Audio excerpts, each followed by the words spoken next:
رخ دن گیا مہر سما. حضور کے رخ انور کو میں دن سے تشبیہ دوں کہ آسمان کے سورج سے؟ کیا کہوں؟ پھر خیال آیا کہ یہ سب تو طفیل ہی ہے، یہ تو حضور کے صدقے میں بنے، تو یہ مزہ نہیں آیا، یہ بات جچی نہیں. تو امام کہتے ہیں کہ رخ دن گیا مہر سما، یہ بھی نہیں وہ بھی نہیں. رخ دن گیا مہر سما، یہ بھی نہیں. یہ تو ہو گئی رخ انور کی بات. اب حضور کی زلفوں کو دیکھا تو کہتے ہیں میں کیا کروں، اس زلفوں کو رات سے چشمی دوں یا مشک ختن سے؟ پھر خیال گزرا یہ بھی تو طفیلی ہے، میں کیسے تشبیہ دوں؟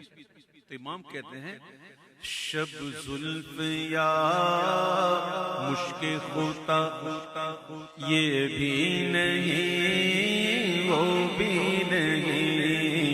شب زلف یا مشک خطا، یہ بھی نہیں وہ بھی نہیں. اچھا پھر یہ بات چل رہی تھی کہ کہیں سے بلبل نے گل ان کو کہا.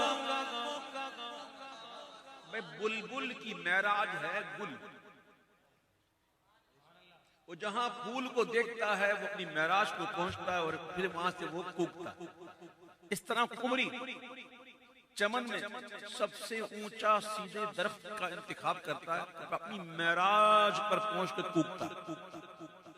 دونوں اپنی اپنی معراج پر پہنچے. بلبل نے گل ان کو کہا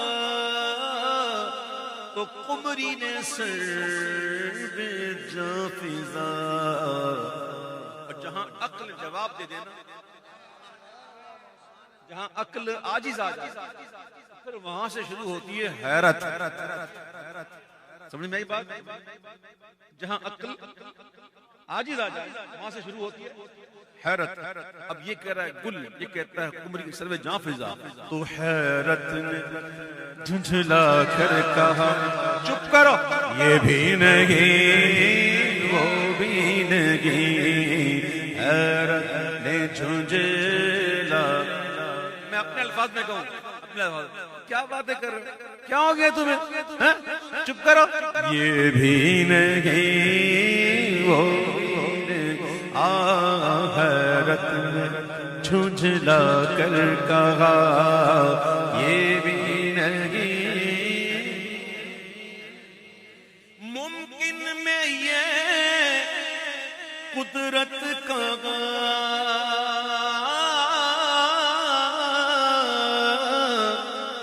واجب عبدیت کا.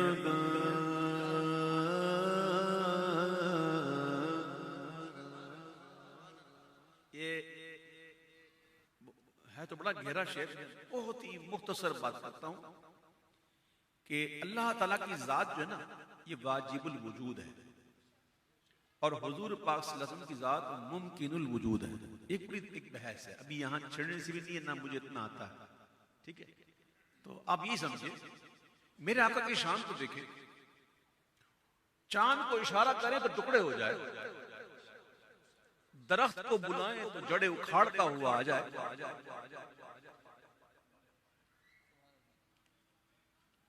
پتھر کو بلائیں تو تیرتا ہوا آ جائے، دل چاہے تو ڈوبا ہوا سورج لوٹ آئے، محبوب چاہے تو کنکریاں کلمہ پڑھیں. اور میں کیا کیا بتاؤں، حسن یوسف، دم عیسیٰ، ید بیزاداری، آنچاں خوبا ہمادارن تو تنہا داری. جس نبی کو جو معجزہ ملا وہ سارے معجزے حضور میں جمع. حضور مردوں کو بھی زندہ کرتے، حضور آنکھیں بھی دیتے، بلکہ یہ کہو حضور کیا نہیں دیتے، ایک لفظ نہیں ہے جو تیرے لب پہ نہیں ہے۔ تو حضور کے کمالات کو دیکھتے ہیں تو ہیں عبد، ہیں ممکن الوجود۔ تو اعلیٰ حضرت کہتے ہیں کہ ممکن میں یہ قدرت کہاں اور واجب میں عبدیت کہاں، حیران ہوں یہ بھی ہے خطا یہ بھی نہیں وہ بھی نہیں، حیران ہوں یہ بھی ہے خطا یہ بھی نہیں، اور حق یہ کہ ہے عبد الہ۔ کون ہے حضور؟ عبد الہ۔ ہم بھی تو اللہ کے بندے ہیں، فرق کیا ہے؟ بہت بڑا فرق ہے۔ ہم بھی بنتے ہیں اور حضور بھی اللہ کے بندے ہیں، لیکن فرق کیا ہے؟ حضور کے بارے میں اعلیٰ حضرت کہتے ہیں کہ مل کے خاص کبریا ہو، یہ تو ہر چیز اللہ کی ملک ہے، لیکن حضور جو ہے نا وہ خاص ملک ہے، اور ایسے ملک ہیں کہ مالک ہر ما سوا ہو، اس ذات کے علاوہ جو کچھ اس نے بنایا ہے جو خلق کیا حضور ان کے مالک ہے۔ فرق ہے؟ اب سنیے گا، حق یہ کہ ہیں عبد الہ اور عالم امکان کے شاہ، برزخ ہیں وہ سر خدا۔ سر خدا بھی کہہ دیا، میں اتنی باتیں کر گیا ہوں اس کے باوجود بھی کہتا ہوں وہ ہیں تو اللہ کا راز، اور حضور برزخ ہیں، ادھر مخلوق میں شامل ادھر اللہ سے واصل، ذرے مہر قدس تک تیرے توسط سے گئے، حد اوسط نے کیا صغرا کو کبرا نور کا۔ حق یہ کہ ہیں عبد الہ اور عالم امکان کے شاہ، برزخ ہیں وہ سر خدا، اور یہ بھی آگے یہ بھی نہیں وہ بھی نہیں، اس کا تعلق جو نا پہلے شعر سے، یہ بھی نہیں وہ بھی نہیں، حق یہ کہ ہیں عبد الہ اور عالم امکان کے شاہ، برزخ ہیں وہ سر خدا، یہ بھی نہیں وہ بھی نہیں۔ دوپہر کے وقت جب سورج اپنے جوبن پہ ہوتا ہے، شمس ضحوہ کبریٰ، جب سورج نصف النہار سر پہ ہوتا ہے، اور اس وقت اس کی روشنی کا اس کی تابش کا عالم یہ ہوتا ہے کہ کوئی اس سے آنکھ نہیں ملا سکتا، ہوتا نہیں ہوتا۔ اور 14ویں کا چاند کیسا چاند ہوتا ہے نا، اپنے حسن پر اپنے جوبن پہ ہوتا ہے۔ اعلیٰ حضرت کیا کہتے ہیں؟ خورشید تھا کس زور پر وہ کیا بڑھ کے چمکا تھا قمر، خورشید تھا کس زور پر کیا بڑھ کے چمکا تھا قمر، بے پردہ جب وہ رخ ہوا تو یہ بھی نہیں وہ بھی نہیں، بے پردہ جب وہ رخ ہوا یہ بھی نہیں۔ ایک طرف تھا بدر کامل، ایک طرف طیبہ کا چاند، عشق جابر نے کہا طیبہ کا ستھرا چاند گئے، بے پردہ جب وہ رخ ہوا یہ بھی نہیں، یہ بھی نہیں وہ بھی نہیں۔ تابے کون سا شعر ہے؟ قصیدہ نور کا، عکس سم سے چاندیا کر چاندنی قدموں پھرا. یا تو حضور کی بات ہی نہیں، بات تو حضور کی سواری کی ہے، براق کی. اور براق کی بھی قدموں کہ جو سم ہے نا، سم کی بھی نہیں ہے، سم کا جو عکس پڑا اس کی ہو رہی ہے. حضور کی مبارک سواری کے پاؤں مبارک کے سم کے جب عکس چاند پر پڑا تو پھر کیا ہوا؟ 27 کو چاند غائب ہوتا ہے نا.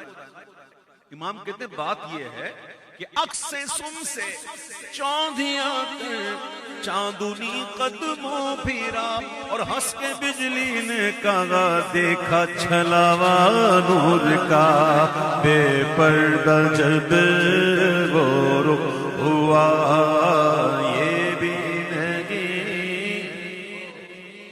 نعت خوانی کا مقصد کیا ہے؟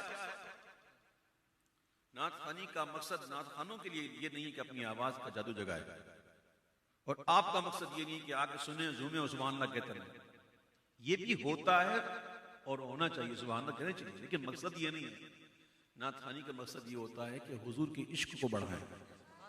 اور یقین کریں جب عشق بڑھے گا تو عمل کا جذبہ آئے گا. میں کسی کے بارے میں بدگمانی نہیں کرتا کہ یہاں جو بیٹھے ہوں گے وہ نماز نہیں پڑھتے ہوں گے، میں تو ایسی بدگمانی نہیں کرتا. الحمدللہ میرا یہ حسن ظن ہے آپ لوگوں کے بارے میں کہ سارے نمازی ہیں. البتہ کوئی اگر ایسا ہو کہ جو نمازیں نہیں پڑھتا تو آج سے وہ نیت کر کے اٹھے کہ کچھ بھی ہو جائے آج کے بعد انشاءاللہ نماز نہیں چھوڑے. نماز ضروری ہے. عشق کا دعویٰ ہر کوئی کرتا ہے، لیکن دعوے کے لیے دلیل بھی چاہیے. اور دلیل کیا ہے کہ حضور کے مبارک فرمان جو ہمیں پہنچے ہیں ہم اس پر عمل کریں، جو ہم پر فرائض ہیں ہم اس کی ادائیگی کریں، اور جو واجبات ہیں ان کو پورا کریں. تبھی تو یہ بات بنے گی. ورنہ صرف نعت خوانی کر کر کے بندہ یہ کہے کہ میں بخشا جاؤں گا تو یہ تو باجرہ بو کے گندم کی آس لگانے والی معاملہ ہے. یہ نہیں. اگر نعت خوانی سے ہی مطلب بندہ بخشا جائے گا تو پھر حضور کے فرمانوں کا کیا ہوگا؟ قرآن کی آیتوں کا کیا ہوگا؟ یہ بندہ سب کر رہا ہو، فرائض و واجبات کی ادائیگی کر رہا ہو، حضور سے محبت کر رہا ہو، اور پھر ایک محبت کی کیفیت آ جائے اور پھر رحمت کی کیفیت آ جائے تو بندہ کچھ کہہ دیتا تو اس پر جچتا بھی ہے. تو میرے پیارے بھائیوں، عمل کے میدان میں بھی ہمیں آنا پڑے گا. تو کہو انشاءاللہ آج کے بعد ہم کبھی بھی جان بوجھ کر نماز قضا نہیں کریں گے انشاءاللہ. اچھا، میں اپنے 39 سالہ اس نعت خوانی کی تاریخ میں جو میرا مشاہدہ ہے وہ آج میں بیان کرتا ہوں. میں تحدیث نعمت کے طور پہ عرض کرتا ہوں کہ میں اتنے سالوں سے نعت خوانی کر رہا ہوں اور میں ایسے سے چہرے جانتا ہوں کہ جو نعت خوانی میں آ کے الحمدللہ باشرح ہو گئے اور نمازی ہو گئے. اور الحمدللہ میرے ساتھ رہنے والا بھی اللہ کا شکر ہے کہ وہ رہتا ہے تو اس پر میری وجہ سے نہیں، نعت خوانی کی برکت وجہ سے اس پر بھی رنگ آ جاتا ہے اور وہ بھی باشرح ہو جاتا ہے. اب دیکھ لیجئے میرے ساتھ کوئی ایسا بندہ شاید آپ کو نظر آئے جو جس کی داڑھی نہ ہو، جو نماز نہ پڑھتا ہو. تو نعت خوانی کے اگر ابھی بھی اگر یہ سوال کروں تو کئی لوگ اپنے ہاتھ اٹھائیں گے اور کہیں گے کہ الحمدللہ نعت خوانی کی وجہ سے ہم میں تبدیلی آ گئی. یہ میں ایک نہیں، اگر آج میں کہوں کہ کون کون ہے وہ بتاؤ کہ جس کو نعت خوانی کی وجہ سے تبدیلی آئی، کتنے ہاتھ اٹھتے ہیں؟ دیکھیں ذرا، دکھائیں ذرا کہ جو نعت خوانی کی وجہ سے تبدیلی آئی.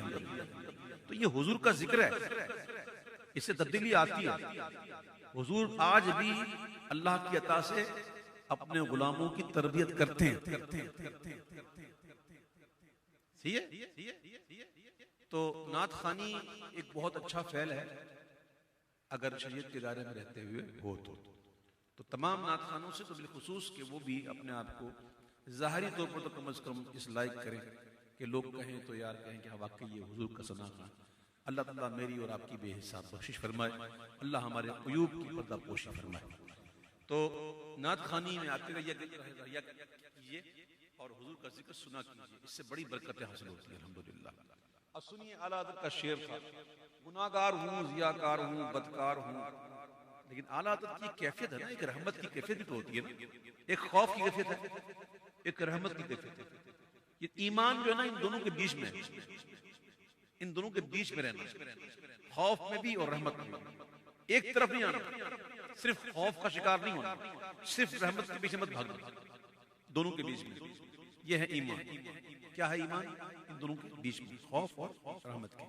اب رحمت کی کیفیت میں اعلیٰ حضرت کہتے ہیں کہ ڈر تھا کہ اس عیاں کی سزا اب ہوگی یا روز جزا۔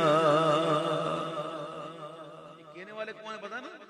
اعلیٰ حضرت ہے، اعلیٰ حضرت، ہم جیسے نہیں کہ لگے رہے گناہ کرتے رہے کرتے رہے کرتے رہے کرتے رہے کرتے رہے، پھر کہ چلو یار اللہ کرم کر دے گا، چلو اللہ بخش دے گا۔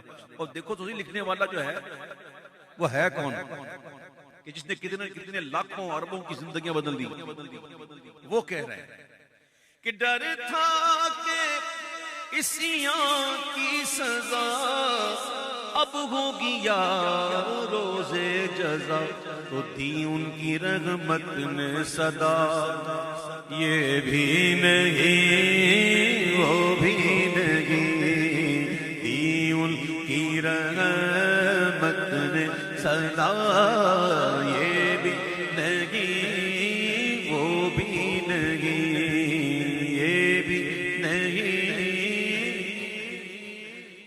ہے بلبل رنگی رضا یا طوطی نغمہ سرا،